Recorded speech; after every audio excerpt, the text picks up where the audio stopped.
we're going to talk about the newest Hellraiser, which I loved. I did not expect to love it. There were certain things surrounding it that made me question it. First of all, it was released directly to Hulu, which is actually a step up from Hellraiser's 5 through 10 that all were direct to DVD or Blu-ray. But this got so much hype that I almost didn't want to watch it. People were saying it was the best Hellraiser since the original, which is stupid because nothing is going to be as good as Hellraiser 2. You just cannot make a movie as good as Hellraiser 2 in the modern day. You just can't. Yeah, I mean, Clive Barker basically wrote Hellraiser 2. All the effects are amazing. So don't say that, okay? It's not as good as Hellraiser 2. Anyway, this one, the other thing was they picked a woman to be Pinhead, which I think is a good choice because it's closer to the book. But beyond that, I don't care what gender Pinhead is. It's a demon.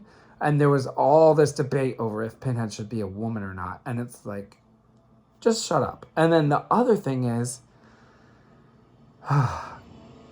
there's debates over, if it's too, woke or, whatever. And I don't even want to get into all that right now. However, it does slip into that a little bit because there are a whole bunch of new Cenobites and they're all female. Except for one who's barely in it. And I don't really care, but it was clear to me that they did that intentionally. They're just oh, well, we're flipping it and making them all women. Okay, whatever. They also went out of their way to include almost every race of Cenobite they could when that was never a thing before. But it's fine. I don't have a problem with it, but it's obvious that they were saying oh, look, we have a black Cenobite and we have an Asian Cenobite. Okay, that's fine. It's not necessary. You know what I mean? I don't know. Maybe it is. I don't know. If people feel more included because there were some non-white Cenobites, then that's a positive thing. Although, they didn't bother to make any of the human characters not white. So I just feel like they didn't really do it right. You could have made some of the characters, you could have found some great actors that weren't white and it would have felt totally natural because they were new characters. And why not? But instead, they were we're going to have one black Cenobite and one Asian Cenobite, and we're going to make sure all the boxes are checked, and they're going to be women. And it's are you putting these people in it just so that they fill a quota? Or are you putting them in it because they're good actors? Or do you want people of color to be seen? Because if you do, maybe you should give them speaking roles. So anyway, I never talk about that type of thing on this channel just because I'm not against talking about that type of thing, but I hope no one is taking my opinion in a way that I don't want it to be taken. I just don't think that they tried hard enough, and I think they just wanted to appear to be inclusive when in actuality they could have done other things that would have been more natural to the story and also better for everyone rather than just it seems like they're trying to fill quotas or something. Anyway, that's not that important. Let's talk about what happens in this movie. First of all, they greatly here's one of the best things about it. They greatly expand the job of the puzzle box. The puzzle box in this movie, and I meant to write them all down because there's no way I'm going to remember them all, which shame on me. But the puzzle box has 6 separate configurations, and it's almost like a game. This is a new idea, and this is not even a spoiler, really. It's awesome. You have to just see it. But there are 6 different shapes of the puzzle box. The first shape is the regular cube that we're used to. The first shape is called the lament configuration, which it always has been called that. And then each shape after that is a different name. They all start with the letter L, which for some reason I really like that. Each one of them represents a different desire, I guess. It's almost like the 7 deadly sins, except there's 6 of them, and they don't exactly match up to the 7 deadly sins, but it feels like that. And unlike the other Hellraiser movies, where solving the box makes you go to hell, this is the most different thing about this one. In this one, if you solve the box, you have to give the Cenobites a sacrifice, and it doesn't have to be you. So I could see how some people would dislike that because that is a large change, but I liked it. So I could understand if you don't like that. So you have characters going through the 6 things and the 6 configurations. The final one is called Leviathan, and it matches the Leviathan of Hellraiser 2. So there's a direct connection to Hellraiser 2, which I love. I'm trying to... This is such a ridiculously long video. I knew it was going to go long, but I didn't mean for it to be this long. So all the puzzle box stuff is awesome. The acting is totally fine. You know, it's not like amazing, but it's good enough. There's a whole lot of practical effects, which thankfully we are back to people respecting practical effects finally. Obviously, in the last 5, 6, 7 years, 80s horror has been worshipped once again, which is really good for horror. It's bringing practical effects back. It's bringing monsters back. It's bringing like crazy, surreal fantasy, dark fantasy aesthetics back. That stuff has been dead from the late 90s, early 2000s, all the way until I'm going to say 2015. That stuff was dead. So it's back, okay? It's great. There's a part... I'm going to get into a little bit of a spoiler here, so if you're watching this entire video and don't want to hear a spoiler for the new Hellraiser, you can turn it off now. But someone has gone through all 6 configurations, and at the end, there is a prize, and you get to pick one of 6 prizes, and they correlate to the 6 configurations. Now, this part's a little bit silly.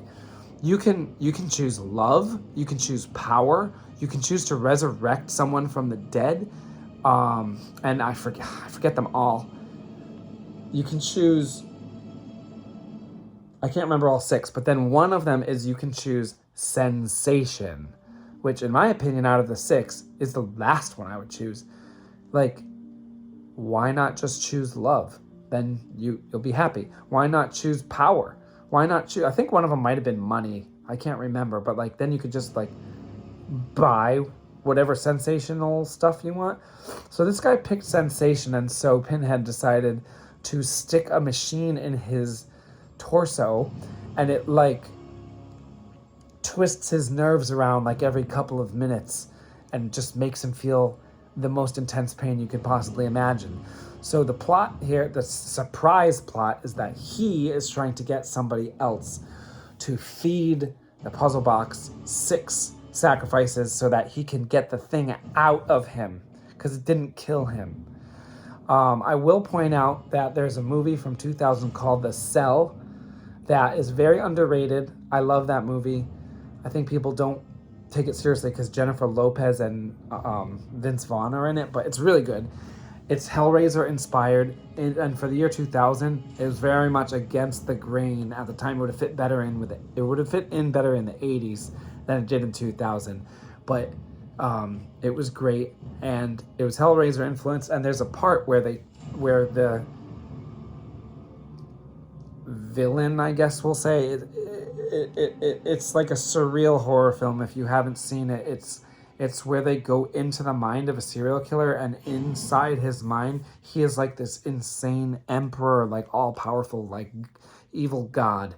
And so he does this thing where he like pulls out the entrails of a person and twists them around this machine and like cranks it. And that is basically what happens in this movie. So it's funny because it's an example of a film borrowing an idea from a film that was influenced by it. And it happens again because if you're familiar with Silent Hill is very Hellraiser influenced. But there are parts of this movie that straight up look like they should be part of Silent Hill, including the Cenobite designs and the way the Cenobites move. They move exactly like Silent Hill monsters. So that's kind of interesting. I think I'm going to try and stop talking now. But I thought this was really good.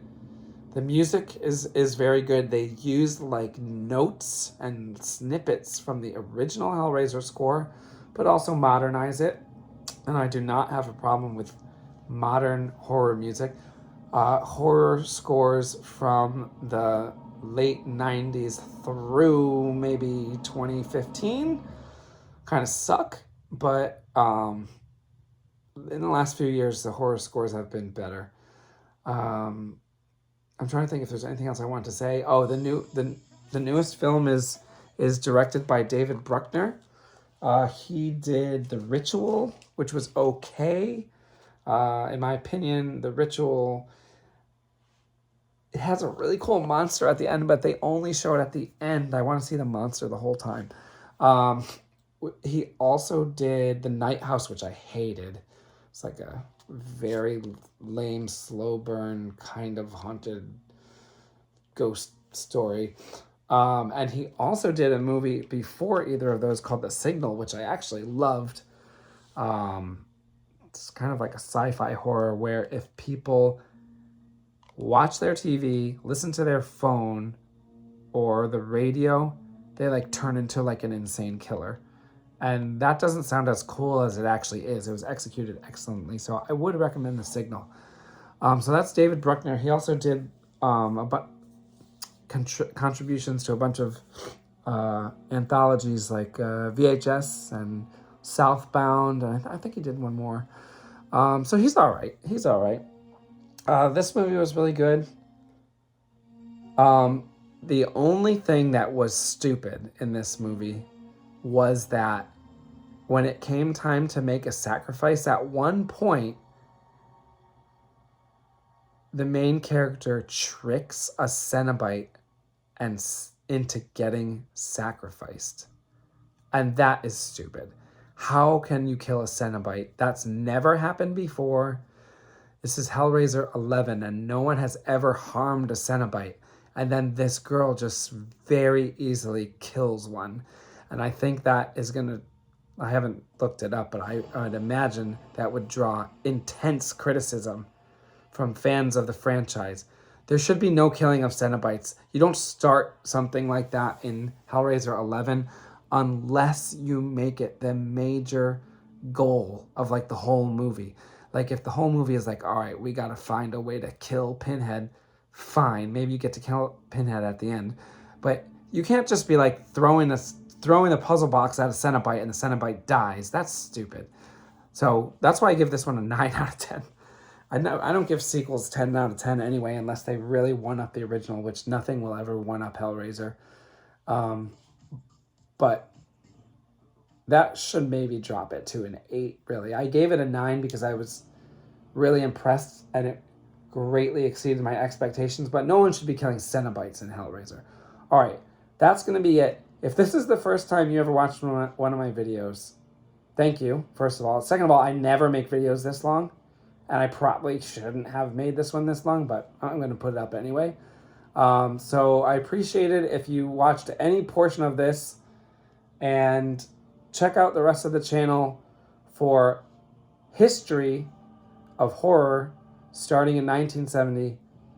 And I'm telling you, it's literally the most, not to toot my own horn, but if you can show me something that has more in-depth history of horror, drop it in the comments, because I haven't found anything like the amount of research that I've been doing.